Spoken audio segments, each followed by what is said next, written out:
Okay, hello everyone, and welcome to C-Ship Third Free Webinar Series Edition. Today's webinar addresses cross-sector collaboration, why and how, and it is in partnership with the large-scale skills partnership for the cultural and creative industries ecosystem, and it is also under the framework of the Creative Skills Week. Before we start, I would like to dedicate a quick moment for housekeeping. We have muted everyone by default. Please note that the webinar will be recorded, so please feel free to keep your camera on or off. The last 20 minutes are dedicated to Q&As. You are welcome to use the chat box throughout the entire webinar, and we will be addressing your questions to the speakers, or you can please feel free to unmute yourself and address the question yourself. I will start by giving a very brief overview of C-Ship, our cultural entrepreneurship program here at ESHEC Brussels Business Management School. And then I will introduce our four bright speakers.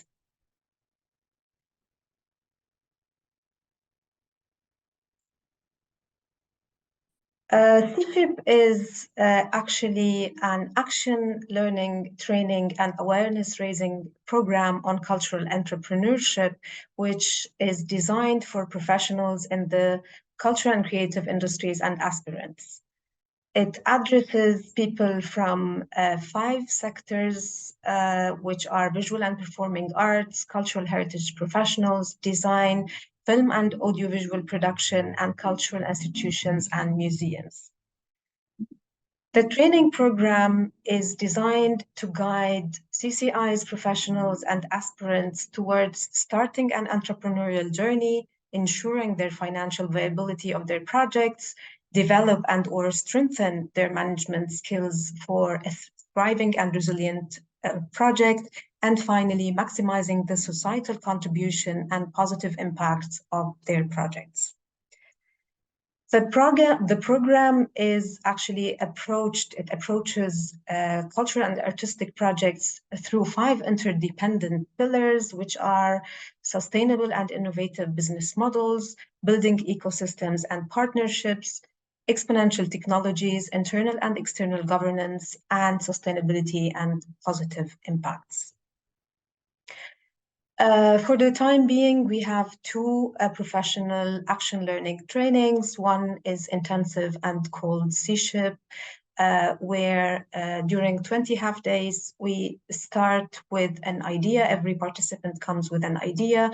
During the course, it is transformed, co-developed, tested, and implemented into a sustainable, feasible, and impactful project. And we have also a smaller action learning training called Artpreneur, which consists of 8 sessions of technical guidance on starting with a diagnosis of the state of the art, and afterwards visiting their artistic practices from a business model perspective, business plan, financial tools, marketing, partnerships, ecosystem creation, and managerial and administrative aspects. C-Ship also aims to raise awareness about cultural entrepreneurship, and this is why we host every year a free season of webinars. And this year's season is in partnership with the Large Scale Skills Partnership for the Cultural and Creative Industries Ecosystem. For today's webinar, we have 4 bright speakers. I will introduce the 4 of them.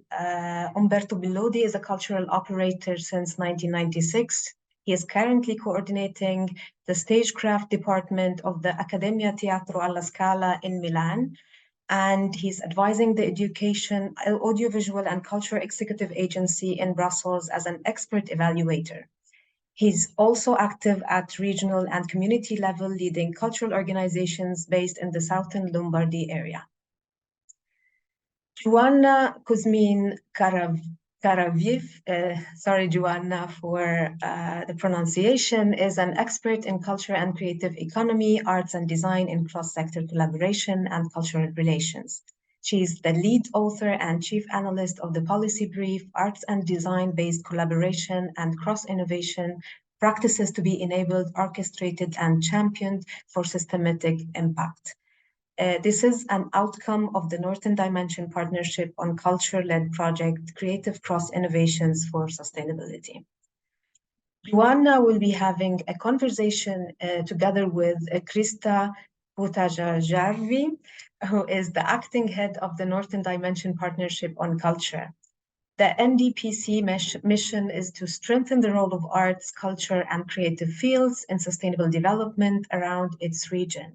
The NDPC works continuously to support practical creative crossovers, skills building, knowledge gathering, networking, and advocating for the cause. Last but not least, I'm happy to introduce Cristina Nunez, who is a contemporary artist photographer, and she defines herself as an artivist and a facilitator of autobiographical photography with a dispositive, the self-portrait experience, which she created in 2008 and has been teaching around the globe with over 4,000 people. Cristina holds a PhD by publications on her project SPIX from the University of Derby in the UK.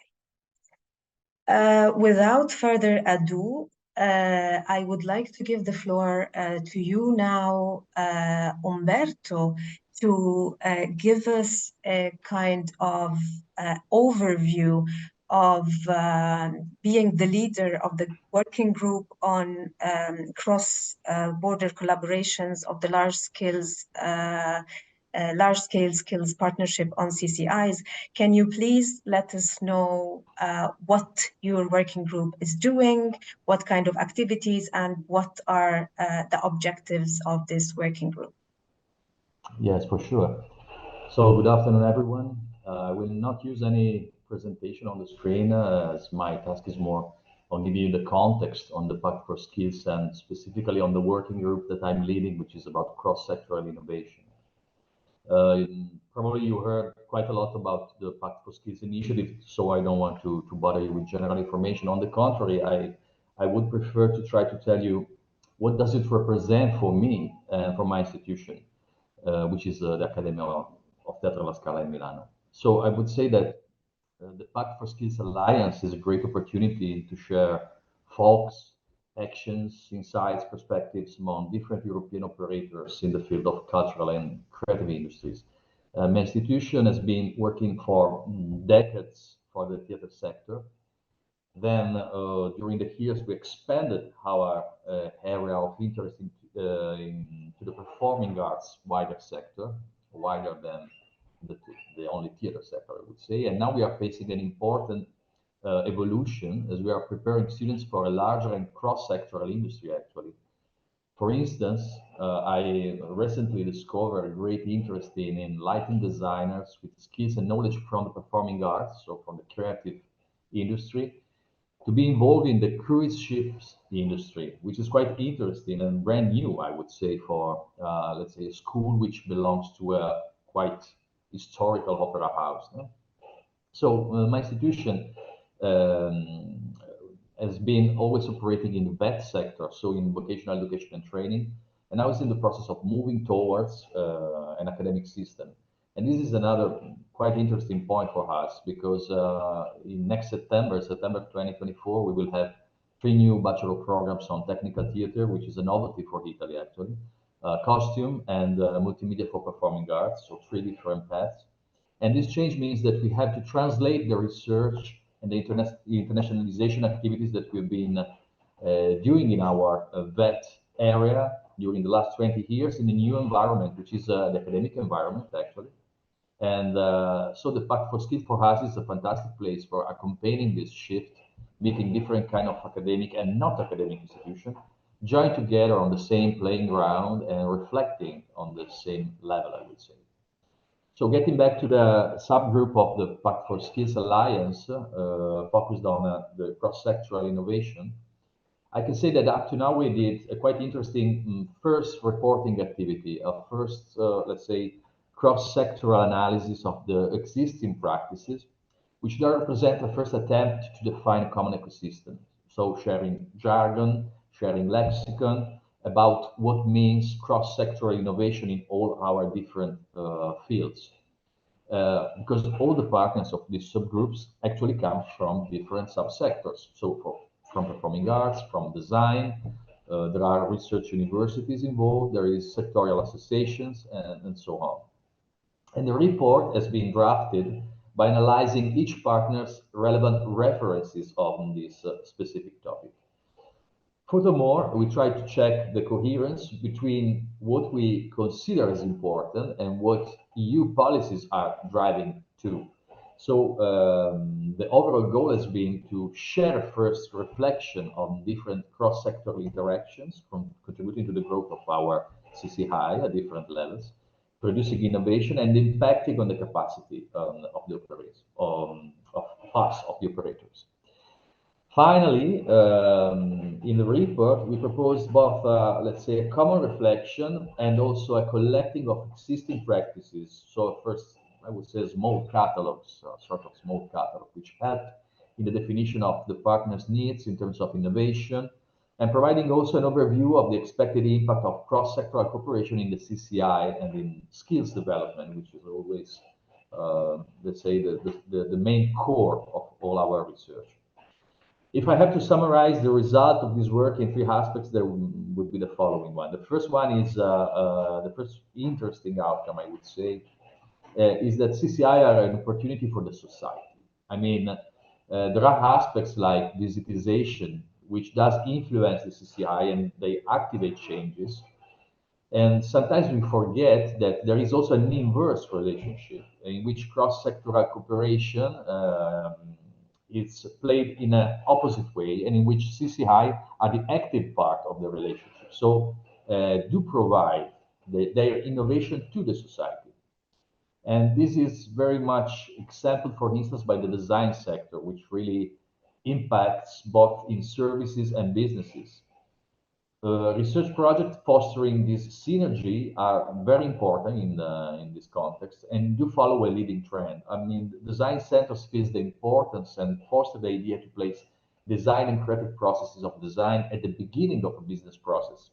And the design process allows entrepreneurs to review and refine their business strategies in an uncertain and ambiguous environment. These design solutions and practices address those who want to change their way of doing things, so who want to equip themselves with tools to approach and to synchronize the sensitiveness of users with the requirement of the company.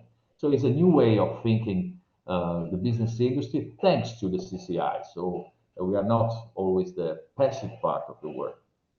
Then the second aspect is in the narratives, which is quite interesting to me. And this is an issue arising from the close alliance between CCI and society. And it's an alliance that sometimes is hard to be measured, I would say. I mean, it's very hard to declare, demonstrate, put an evidence on the gained impacts of the, let's say, of the positive aspects that CCI can bring to the society. So creative and cultural sector has, of course, a very huge intangible value that has a positive social impact. And we, the operators, must be able to know and implement tools that bring this result closer to the possibility of generating evidences from them.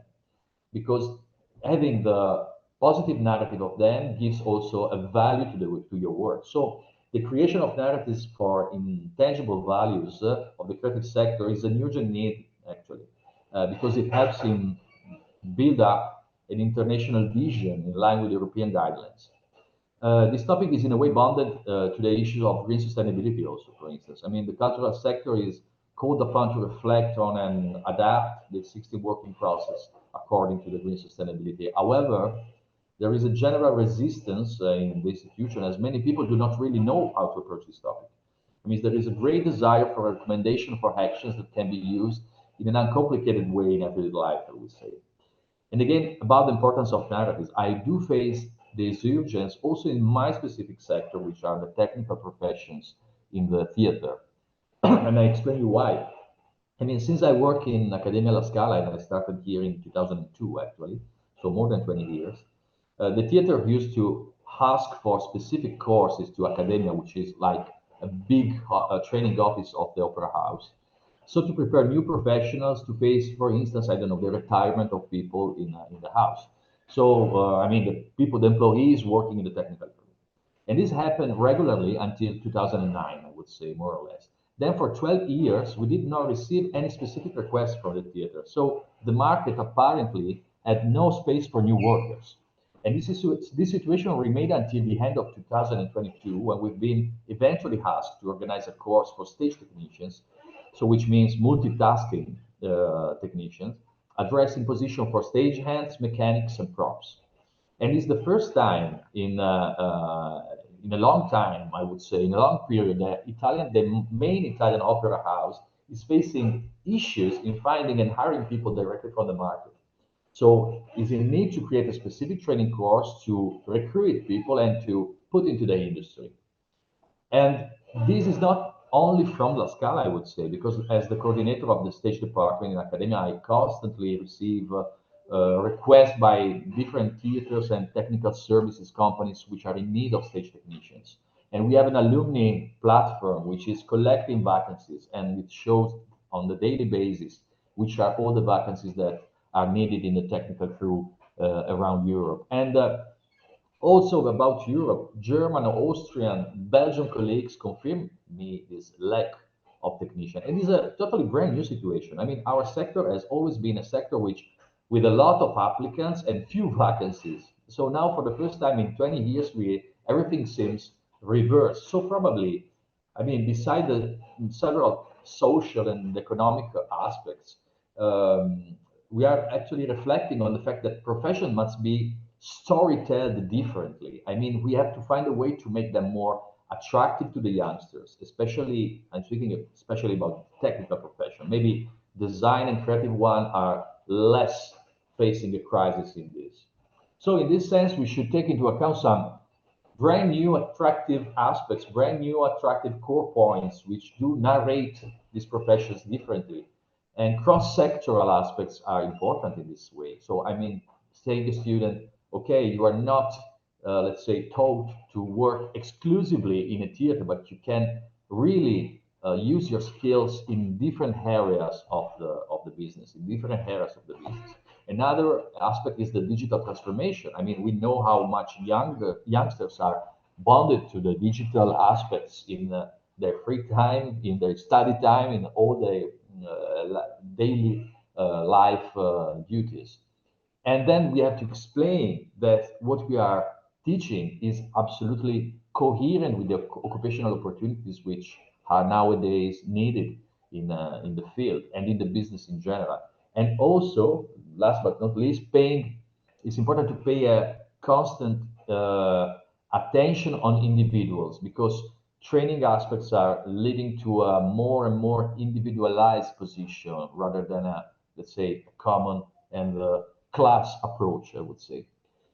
And to get to the end of my speech, the third and last aspect is strictly connected to narratives, I would say again, and it focuses on the ethic level.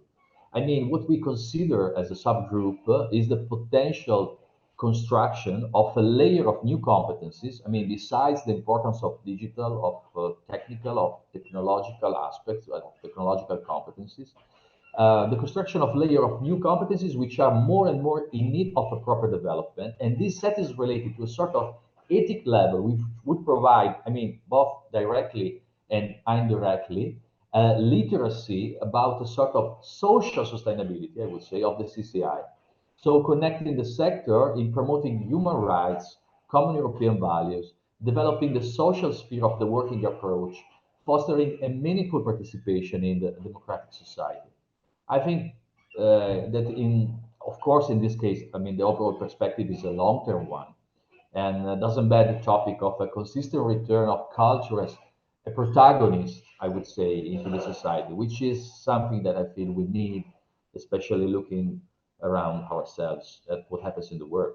So in this sense, I'm very happy to give the floor to my colleagues who are going to get more into the nitty-gritty of the concrete experiences on this matter. So thank you, Ruba, and thank you all. Thank you very much, Umberto, for leaving us with a lot of food for thought. Actually, I would like to emphasize on the 4 points you raised, first by specifying the importance of training courses and assessing the skills needs.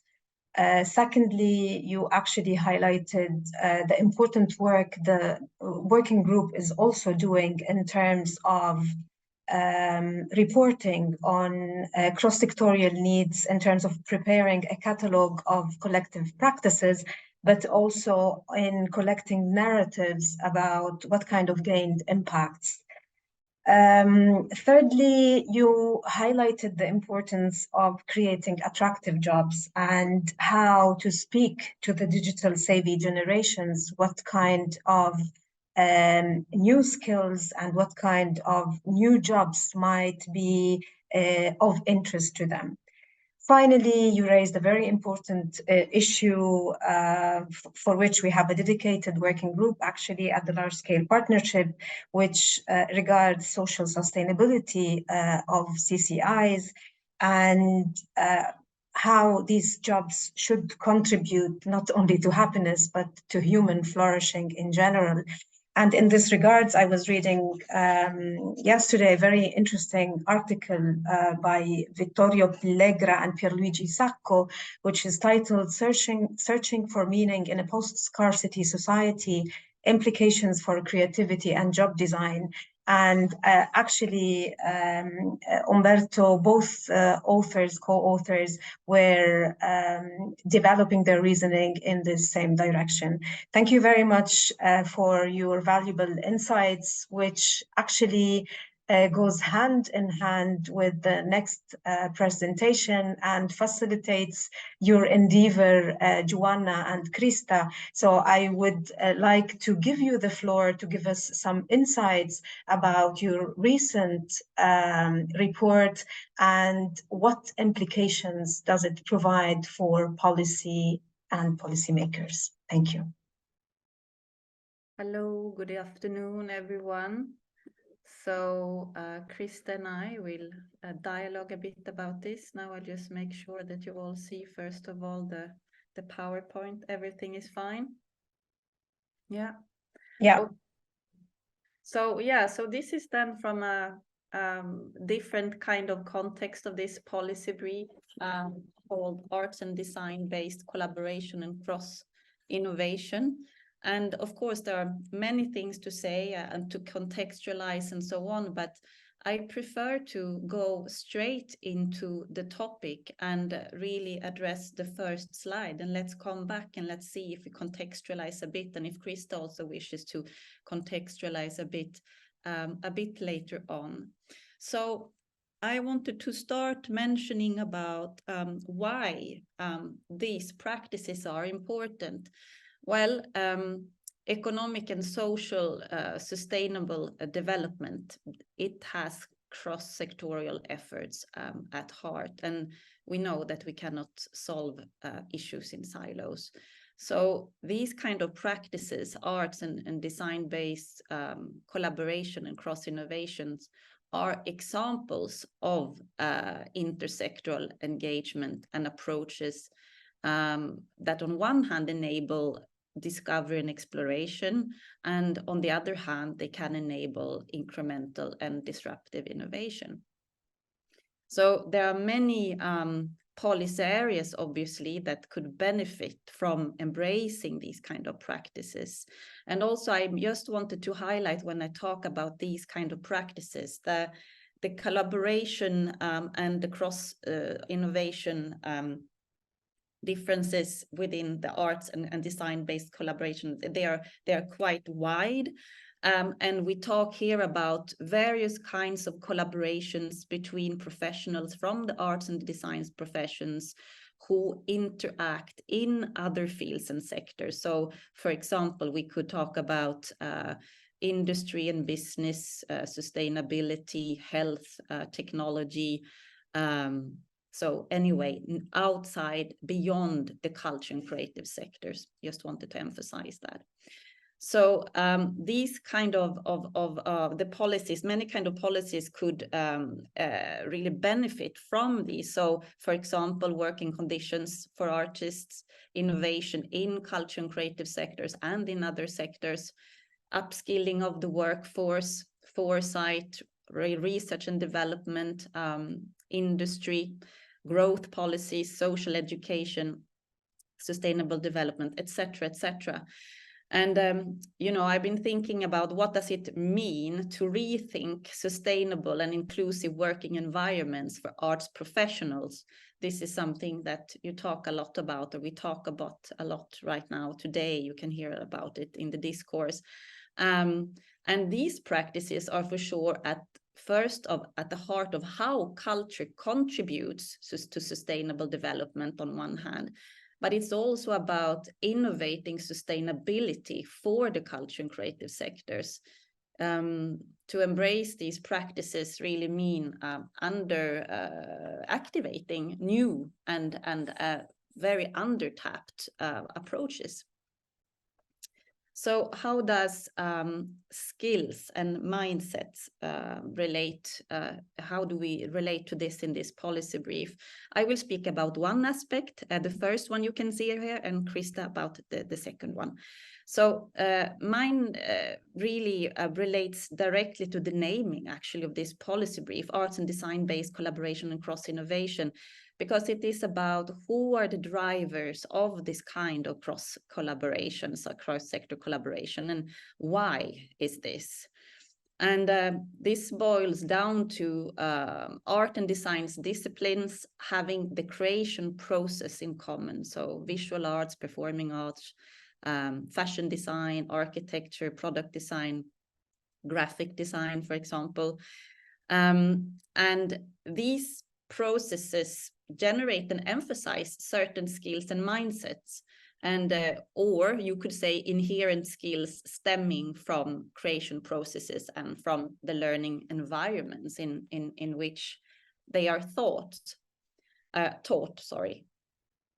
And well, this would also then switch the idea of upskilling and reskilling by looking at inherent skills and skills generated from the creation processes. It would maybe be more about awareness raising, refinement, and capitalization on existing skills. What skills are bringing value, and how must we make this clearer and more evident? So you could actually see in publications, research studies, articles, varying from written, like published or written by international agencies like OECD or by individual researchers, that there is an agreement that arts creation process develops several skills that matter in innovation processes. And I come myself from the theater environment as a comedian, and I can very well relate to this myself. So the skills that you could see repeatedly are about, you know, then I really talk beyond creativity, because we should be past that now. It's about flexibility, adaptability, self-expression, critical thinking, close observation, envisioning, exploration, persistence, collaboration, reflection, systems thinking, agility, curiosity, discipline, abstract reasoning, experimentation, measured risk-taking, and complex problem solving. And this is obviously not any kind of exhaustive list in any way. These are examples that are easily, repeatedly identifiable. So there seemed to be actually even stronger agreement in research and studies and articles around the mindsets that are produced from art and design creation processes, important in innovations, in workforces, complexity, contexts. And this is really then about the approaches in which we face and treat problems and contexts. It's more about that than the actual knowledge about the process, how we process it, how we process context and information. And I would also like to relate that to this uncertainty context, the VUCA context that we hear so much about today: volatility, uncertainty, complexity, ambiguity. And you can see in quite many articles, it is addressed how artists navigate uncertainty, uncertain times, uncertain contexts. And I think this is probably mainly about the direct experience with uncertainty in creation process. In the creation process, it's needed to not to know, to accept to not to know, to handling that, and to using it as a process. So it's really a component in arriving at creation. So there's a lot of potential with skills and mindsets generated by creation processes and the interaction with other fields, sectors. But there are many needs as well, such as understanding complementarity between artists and designers, for example, but we will get back to that. So yeah, Krista, I just wanted to see first if you want to had any thoughts or comment on this part before. Not actually on that part. I could talk about the intermediaries, but is there something you want to add into? Or should I just follow up with the intermediary? Go ahead on intermediary. Okay. Great, thank you, because this is my favorite subject, and we at the NDPC, we've been actually talking about and discussing and developing intermediary skills for quite some time, because we can see that if we really want to enable these crossovers, it comes back to intermediary skills, what is sort of needed that the artist, design, cultural, professional skills, how they can actually work beyond their own traditional sector. So the intermediaries as a bridge builder. And also I'm a PhD candidate working with this specific topic at the Lapland University Faculty of Arts and Design, and can see that the more we are looking at crossovers that have very much open-endedness and exploration as one goal, when we want to have this kind of freedom for the arts to work in this cross collaboration, then we need the intermediary skills. If we think about very market-based services, then these intermediary skills are in a like a smaller proportion. But if we really want to enable very radically cross-innovative practices that come with the space for arts that is always unexpected, then we really need these intermediary professionals. And I can see them as a new era of professionals that actually we acknowledge at some level, but in many levels we don't. Because they are not only professionals that are with artistic background or cultural background, they are from the business background or from very sector-specific backgrounds with willingness to enable this cross-collaboration with the artist, culture, and design. So we are talking about skills of process design, of facilitation, evaluation, of building the common ground, the goal sets, and like Umberto was talking about this narration, I can see the intermediary really the one who manages the narration that this process is promoting and finding it to find a sustainable stance and for all parties. And that is very specific expertise. So we are talking about very high level specific expertise that at this stage, if we think about what is needed, it's needed to empower these intermediaries, to acknowledge them, to network, to support this practice, even though it's still quite under the surface. We really need to acknowledge the role of the intermediary in this ecosystem of creative crossovers. And if we think about training, it's very informal now. There is not much around. There's some awareness raising we can see. So there is, I come from Finland, I can see from the art universities here that there is a raised awareness and inclusion of the intermediary skills to different curriculums, but it's still very, very on a sort of fragile and a lot to be done, let's say it like that. But I think this was my little approach to intermedia and its relevance if we really want to promote these crossovers. And I would actually head it back to Johanna, to you, how you see like how the intermediaries relate to this crossover practice and its relevance, what you can see. No, I mean it's for sure a key element in the ecosystem development. As you said, there is no education and training. I mean, if you're a lawyer, you go to law school. If you're a doctor, you go to med school. There is no intermediary school. And thus it is very difficult to establish. I mean, I'm thinking about the trust you build up. How do you build up a professional trust, an acknowledgement for a specific practice? So that is something that we are going to also work on in other ways later on this autumn. I really look forward very much to that also at the conference, Cross Innovation Conference in Stockholm. But we will get back to that. But yeah, the development, the exchange, the exchange right now between intermediaries as well. It's really, really key between the public and the private ones.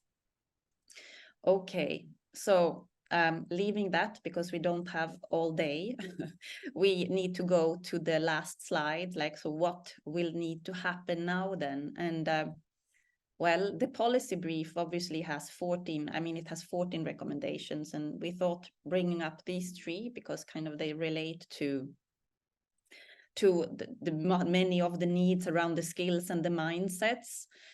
So like just going back first to like there are still needs and gaps in the relationship to skills and mindsets. And if we're really talking about business model innovation and trade opportunities that the development of these practices would mean, an alternative revenue flow, we really have to get serious about defining unique selling points of the skills and the mindsets of artists and designers, like their position in innovation. We need to go far beyond generally talking about art skills. You know, decipher really the complementarity of artists and designers, how they can best complement each other, steps, techniques, methodologies. How can we create the bridges between the offer and the demand of skills and mindsets? For example, we need to raise awareness among artists, designers, culture, creative sectors, but also among potential clients in other sectors. Krista, do you have first here on something? So I can maybe just say something about the educational examples. So there are inspiring educational examples. We need to really build upon these, and we have to really create postgraduate training. As the educational curriculum is very slow to develop, we really need to have vocational training hubs, clusters, art institutions, even incubator centers. So, and I would also say in relation to evidence and relation to further research needed, we really need really inclusive research consortia that look at all of this, really from all involvement of professionals, practitioners, artists, etc., and looking at the criteria and the evaluation of proof of impact. That would be really, really crucial. So yeah, I think that for now, that's maybe all. We had just like this very last statement here, basically that, I mean, to not grasp the opportunity with these practices is really to contradict sustainability. It really relates back to the first slide about the importances of the practice. So thank you very much. And can I just conclude by saying that please download the policy brief and use it in your work, because it does support all this that we are now talking about. So, and we are eager to hear what you think about it, and let's continue the discussion. Thank you. Thank you very much, Johanna and Krista, for this inspiring presentation. And I'm sure the policy recommendation will help us advance in terms of cross-over collaborations. And I would like to start from where you ended in terms of the importance of practice, by giving the floor to Cristina, who is a practitioner who has a very important experience in crossover collaborations for the last 30 years. Welcome, Cristina. Thank you for being with us. And we would like to hear more about your SPECS dispositive and how you've been using it all around the globe. Hello, everyone, and thank you, Ruba, and thank you for all the speakers, because there were so many interesting ideas. I think we have to meet up again to discuss, because there's so many thought-provoking ideas, and yeah. So I hope that also I can answer to some of the questions just by telling you about my practice. Okay, first of all, I'm going to the full screen of my presentation. Okay, I'm Cristina Nunez. I'm a contemporary artist, photographer.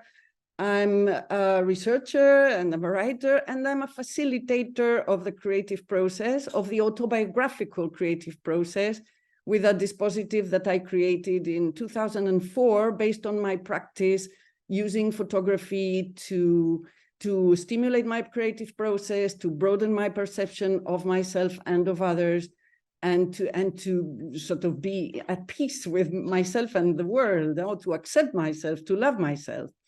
So it is a transformative autobiographical photography. In 2004, I started, to develop the dispositive. But I'm going to first of all tell you the story of my life, because first of all, stories are nourishment, are food for the soul. And it is also the way that I always present my work. I tell my own story. And it is useful to understand as well how SPECS works and why it was, how it came about, because in fact, I didn't study SPECS or anything similar. I didn't even study art. I mean, I learned what in Italy we call a bottega in the workshop. So I was working with a photographer, and from there, working with another artist, this kind of learning is a learning, Gregory Bateson says that it's learning from sensibility, learning from the life of the other. So it's quite interesting. Anyway, about my life. So first of all, when I was born, I was the fifth of 5 sisters. I'm the small one over here. And of course, I had all the attention of everybody, of all the family, of my sisters, my aunts, my parents, and so on. Yeah. But when my little sister was born up here, this is me. And when my little sister was born, obviously all the attention went on to her. And back then I didn't realize it, but I realized it later, that it was then that I started to feel unimportant, to feel invisible, because all the gazes were going towards somebody else. No? So that gaze, the lack of that gaze, was making me feel invisible. And my sisters were beautiful, were powerful, were so creative, were very assertive, and I was like wanting to be like them, but feeling a bit, much less and weak and unimportant again. Yeah. Then my parents separated, and I felt even more invisible because my mother fell into depression. So, but then all these life events created a huge rage inside me. And this rage brought me to start doing heroin, taking heroin. injecting heroin actually with my boyfriend. And so I did heroin from 15 to 20. And I started to steal, to traffic, and even started prostitution. So this experience was really touching rock bottom. I survived, whereas most of the people surrounding me died of AIDS, because that was the 80s. I'm now 61. So it was, back then, it was, everybody doing heroin was dying of AIDS, right? So I survived. And this survival is also very interesting, because survival gives you a sort of responsibility. Now, why me? Why should I survive and not the others? Yeah. So at some point, my father let me know through my sister that he didn't want to see me anymore if I didn't stop drugs and that kind of life. And after 1 year of different tentatives and failures, I called my sister and I asked her to come and fetch me, that I was ready. I put myself in their hands, so that I started to, I went to a rehab for 1.5 years. And when I came back after 1.5 years, I started to do psychotherapy, because of course I had this label on me, the drug addict, the prostitute, the no good, you know, and I needed to understand inside me. I was convinced that there was something good in me. And so I started psychotherapy to understand why I had done what I had done, and also what other Cristinas were there. And in the meantime, I met a Swiss Italian photographer. I left Barcelona, because I'm Spanish, I didn't say that, but I was born in Barcelona. And I moved to Milan, where I spent 24 years. And so Spex was born in Italy, and it is interesting because it's very Italian, this a bottega and the Renaissance and the expression of emotions, which I'll talk later. So I met this photographer, and he was so passionate about photographing people. I saw the person, and I saw the portrait, and there was such a difference. So the portrait was showing this strength and charisma, where the person seemed sort of normal. No?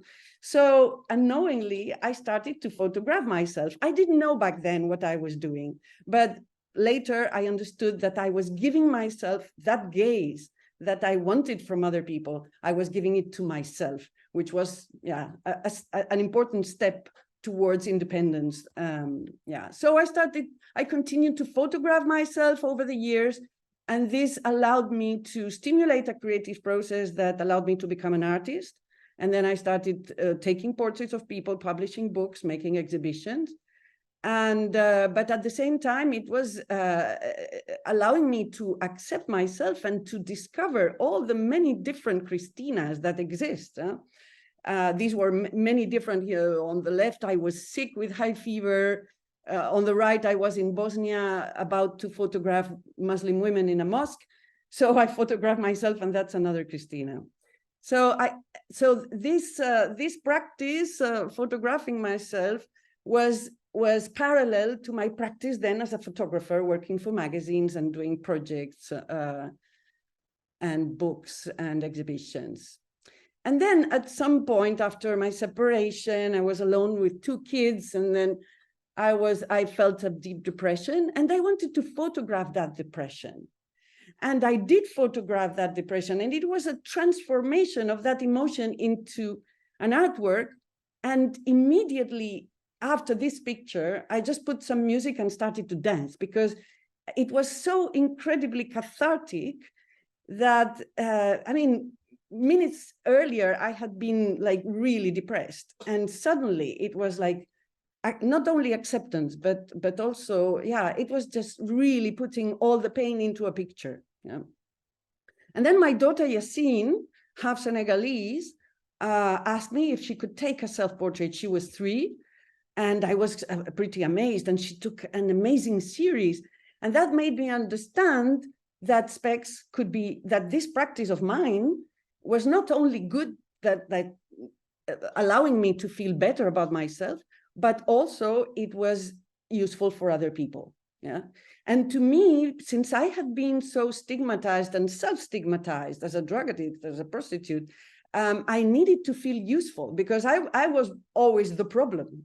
So not only I didn't want to be the problem anymore, but I wanted to feel useful. And that's why the Specs is useful art. It's not the art to decorate rich people's homes, but it's the art that can be used to change the world and to make other people flourish and blossom. Anyway, Yassine took this self-portrait, and that was 2004. So I started to build the dispositive and to teach in self-portrait workshops. That was the first time that I was working with teenagers in 2008, and I've been working with teenagers ever since, which is working on education, yeah. And I've been working already now with over 1,000 teenagers and young people, because the teenage years are, first of all, the moment in which adult identity is built, but secondly, precisely because of the use of the social networks. Back then in 2008, still the selfie culture was not born yet, but right now it's even more necessary because the young people, and not only young people, confuse their identity with their public image. And we use photography to express everything that we authentically feel, and not conform the rules of the social networks in which you have to always show yourself that you're happy, that you're cool, that you're strong. Yeah. So these are some of the images that teenagers around the globe have been doing in my workshops. Here in Luxembourg, we did a big project for the European Capital of Culture. So working with education, but also with health, because some of these young people came as well from associations for addiction, and others came from migrants. So it was a very cross-cultural already, that project. I've been working in prison. This is an image done in Barcelona prison. I've been working in prison since 2009. And I've been working as well with over 500 prisoners in Norway, in Spain, in Italy, in Switzerland, in Luxembourg. And for prisoners, it's so this is what I do. I tell my story and I say, well, I have changed my life. And there are many other means, you know, that we, so beyond that label, prisoner or criminal, there is so many other possibilities. So what they do is they express their emotions, but we also do all kinds of group pictures as well. This woman in Norway wanted to experiment to express the stigma by asking us, the external, to point the finger at her. Yeah? So, and what we are doing is so we take self-portraits. What is Specs? Specs is taking self-portraits on the expression of emotions, on many other exercises, the body, the roots, the places, the different characters, the relationships, and our relationship to the world, work, so all aspects of our life. But I'm going to show you some images of the emotions exercise, which is the most important and the first one. And I'm going to show you what we do with these images, because so it's the production of images, but it's also a work on the multiple and ever-changing perceptions of the images. So an image in which we don't like of ourselves, and we don't even recognize ourselves, we're going to look at it, and we're going to look at the two sides of the face separately. And the right side, our left side of the face corresponds to the right brain hemisphere, and it's the emotional side. Okay, you can see, I mean, people say that she's giving up, that she's depressed, that she's, then at some point, somebody says that she's angry as well. So perceptions are different. And by listening to the group perceptions, your perception changes. And that's the whole aim of Specs. It's enlarging or broadening our self-perception and the perception of the others. And we look at the other side and you see it's completely different. And this is the side of the mind, the side of the goal, and the side of the strategy to get what we want. But this is one only picture, yeah? And it happens again in other pictures. You see, for example, here, the emotional side, the more introspective, the more vulnerable, and the stronger the mind, the goal, and the strategy. And again here, yeah, it's more vulnerable, introspective, emotional, and more the mind and the goal and the strategy. So this work, of course, it's transformative, but because when we work on this perception that can change, if our perception changes, then of course everything is possible. So you discover your potential and you go beyond all the labels that you put to yourself or that other people put to you or that society will put on you. And therefore, you know, it's really empowering. So just to mention the cross-cultural aspect. So I'm now working with the Ministry of Education in Luxembourg, and we are building an educational tool based on specs that I have designed with cards that can, you know, with the two sides of the face separately, with some questions, an activity book, an app. And I'm training professionals, so social workers, psychologists and teachers who are working in the schools, so that they are going to run the workshops themselves with my supervision. And we're going to do a big exhibition in Luxembourg next year. So this working with the Ministry of Education is a very important step for me that I have managed to reach. And then I work on justice with technology, on the health dimension for addiction and for mental health. In industry, I have also worked with leaders and yeah, for the leadership. And then, of course, in museums and galleries, because, of course, it's an important part, this useful art that can be, where art can be useful to change the world or to at least make it a bit better. Yeah. Thank you very much, Cristina, for your beautiful intervention. Actually, you connected in a beautiful manner with the two previous interventions by starting with an intimate story, which, as you said, nourishes the soul. You connected with what Umberto was saying about the importance of narratives, of the gained impacts.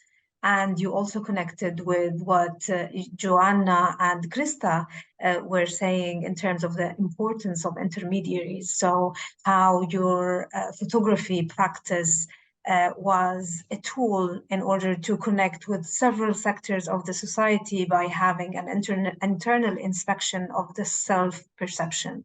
So thank you very much for sharing this great practice.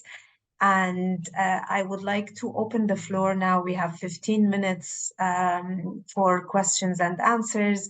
So please, if you have a question or if you need a clarification, yes, Martin, I see your hand, please. Yes, hello, my name is Martin Q. Larsson. I'm a Swedish incubator manager, and I'm also very much sort of in love with cross innovation. And I heard Krista and Johanna was referring to a conference in November that I have the privilege of being doing. So I just want to tell everyone that you will be able to hear both Krista and Johanna to come to the CrossCon. I'm sending a link in the chat. CrossCon will be in hybrid format in Subtopia, south of Stockholm in Sweden. So you're most welcome to come there and visit it on site, but it will also be online.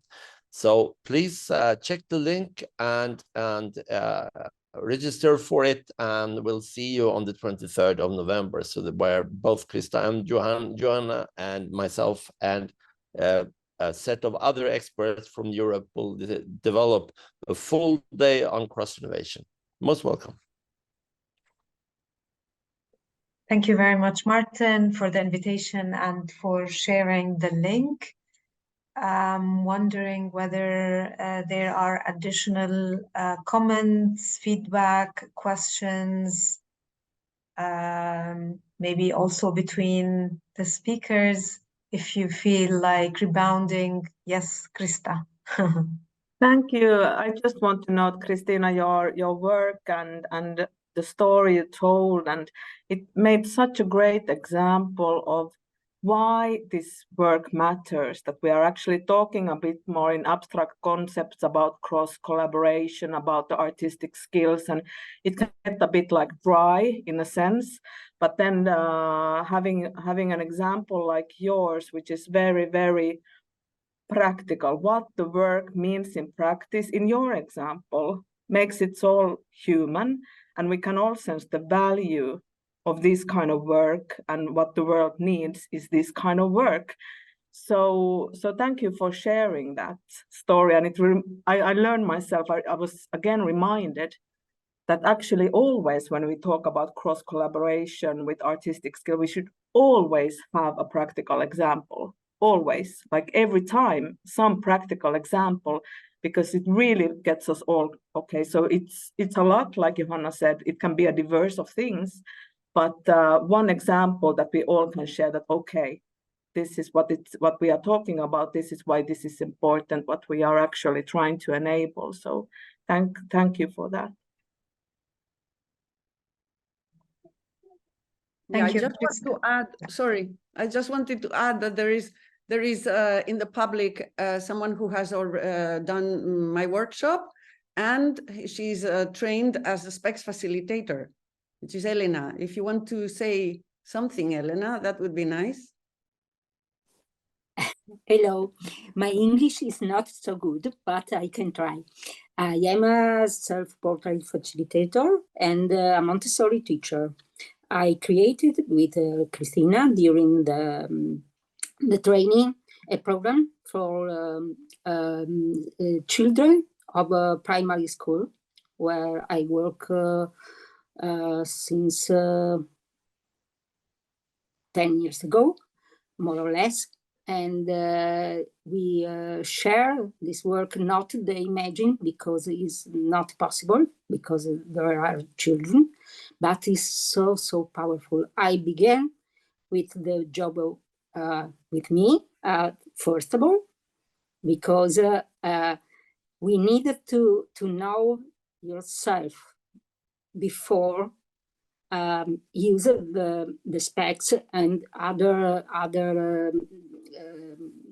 artist tool. I am also an art therapist and a coach. It's a transversal opportunity to know yourself like an internal mirror. It's like to photograph inside. Is a strange perception, because this day I do something for myself because of the job going on, and I took some photo with the sunshine, and the time is in reverse. The first of all photo, I am older. In the last one, I am totally black, and is a part of me. I have also my younger in me. But to say this process with the imagine is so, is an inner work that goes in the brain directly.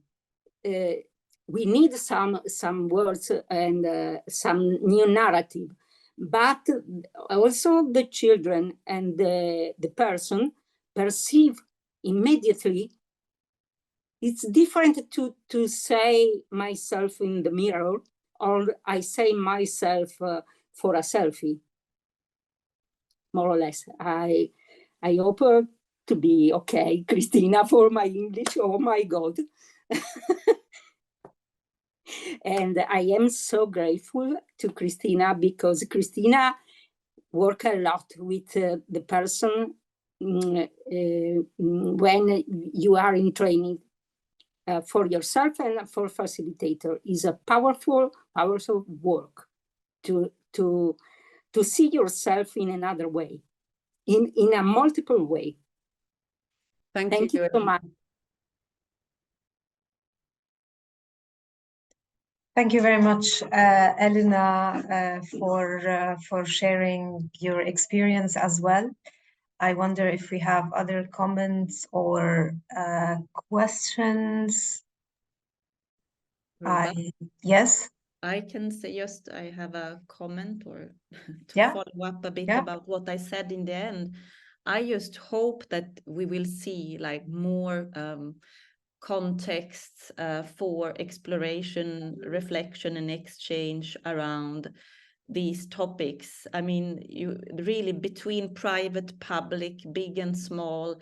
And I do believe that this is still, I mean, these are practices where we all have so many different perspectives, associations, takes and angles into it.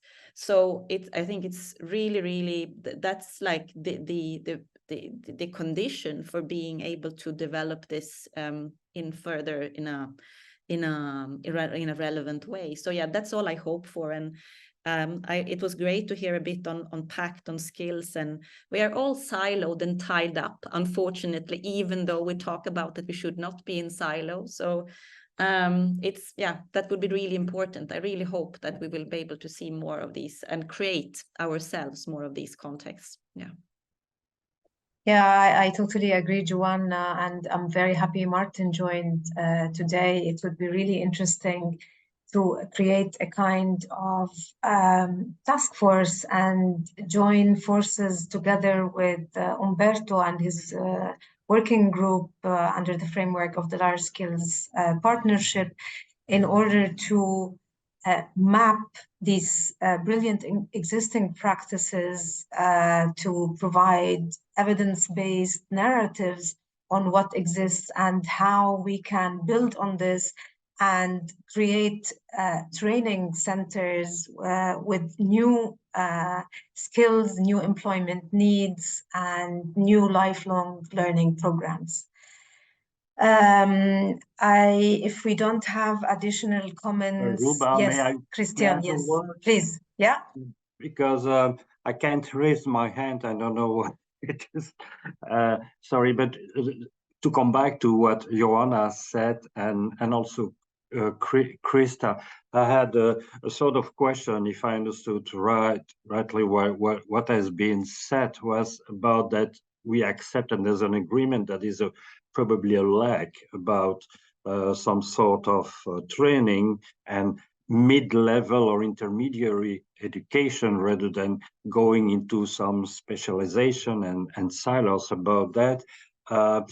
What just I wonder is that this is more or less what I would call the supply side of things, to offer and of course to provide training about that, but sometimes from the individual, from the artists, or from the people themselves, it's hard for his or her, for him or her to go outside, you know, to take some risk, I would say, or to go out of their zone of comfort in a way. It's not just about not having the information about what does exist or not, or the capacity to go there, but just not being, I mean, ready or strong enough to make this sort of cross-sectoral innovation. I think that we see that when we organize training in, especially in cultural related or CCIs. And I would just ask this question about the fact that, is that enough to provide new sort of training, or do we need also in some educational terms, or I don't know, to go more to the roots of maybe the reason why we don't grasp this access? Can I just start to say a comment on this? So I think that it's a very valid question, and I think there's no easy answer, but there are several answers. And I think that one very important aspect of this is that if people do understand and see the opportunity clearly, get inspired, but also because of the fact that there is a demand of these kind of services, approaches, and methods, I think that many more people would be interested in it. So definitely, this has not only to do with facilitating the practice and the profession of intermediaries and raising awareness around this topics among artists and designers and culture creative sector professionals, but it has to do with policy. It has to do with the creation of a market. It has to do that policy has to understand how they incentivize this, because obviously there are not that complicated solutions actually there to come up with. So that's would be my shorter answer. And can I add in just briefly, I think to this question that should it be differentiated to an intermediary, or is it something that is within the art education? I think it's needed to be both, in a sense that the skills needed to build these bridges and enable are specific skills, and they can be within the artist, or they can be in some other professional that comes and pairs up with the artist. So it comes to something like we've been talking about managers or agents or producers or curators. So it's a new form of this kind of supportive act. But the first step would be to even acknowledge this skill and then think, where can it be and who has this capacity? So I think it's almost also unethical to promote that the artist oneself should be the enabler, because it doesn't really have nothing to do that do you have something to give in this other context. You can be a really good artist and bring in very valuable methodologies and approaches, but somebody else can do the intermediary work, which is a very specific skill. So I think there is just a lot of still room for discussion and acknowledgement. What are these intermediary skills and what's their role in this equation?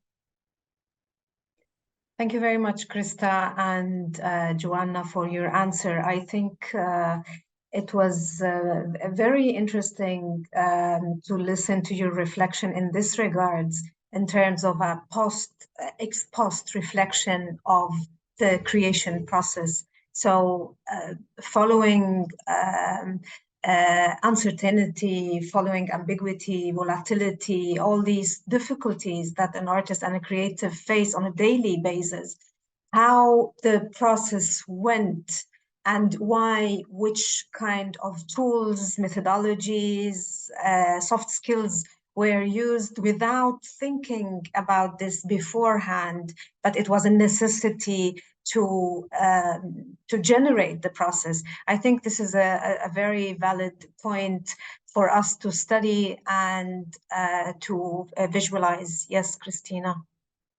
Yeah, I wanted to add something about the education. As I said, I was learning a bottega, no, in the workshop individually. And most of the young people that because when I do a workshop, we do individual sessions.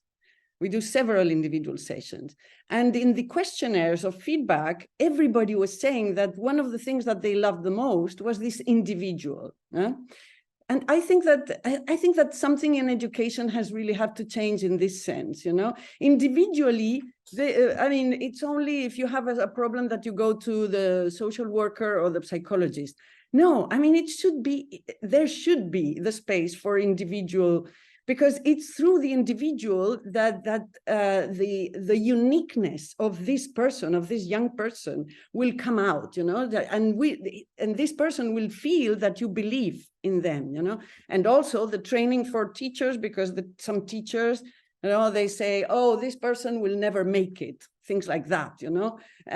So the gaze of the adults towards the young people, you know, I think that is the very first step, because that is a way so that the uniqueness of every single human being will come out, will blossom, you know?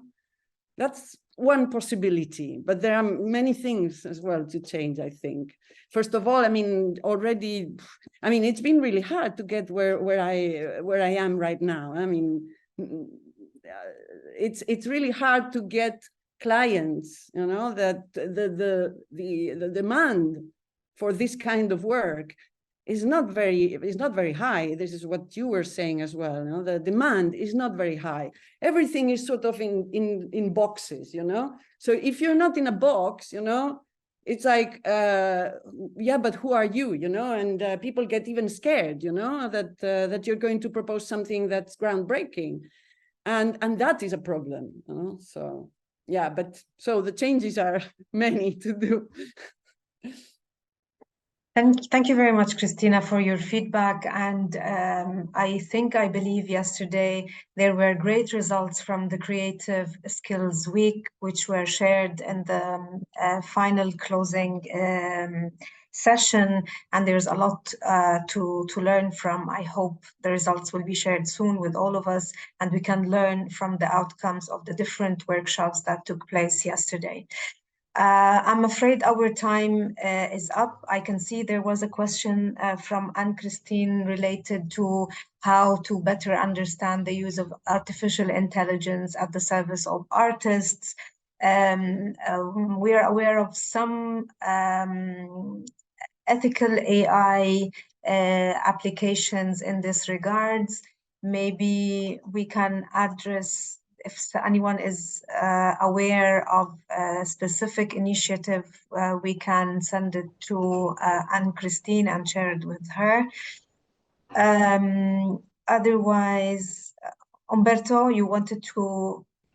No, about this aspect, I mean, we as an academy and as a research center are just trying to set some research program on that, and mainly are still based on the creative aspects. I mean, how to use and how to manage the AI in the creative aspects, because of course it cannot be just a random function, you know, matching together elements that have been collected.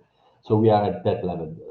As far as I know, there are no specific courses that are already, let's say, set about that. At least, I mean, in my domain. Thank you very much, Umberto. You're not finding anything in Brussels, Anne-Christine. I can send you something later on. I'm not sure it is in Brussels, but anyway, something exists. Before waving goodbye, I would like just to inform you that our third webinar will take place on the 16th of November and will tackle the topic of cultural entrepreneurs, artpreneurs, and digital transformation.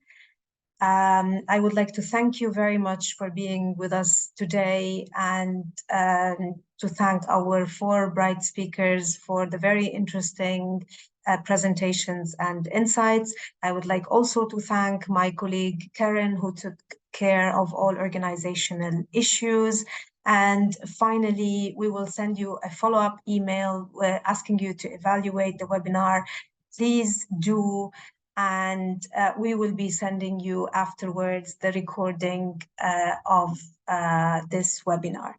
Thank you very much for being with us today, and we look forward to welcoming you in our next webinars. Thank you very much, and goodbye. Goodbye, everyone.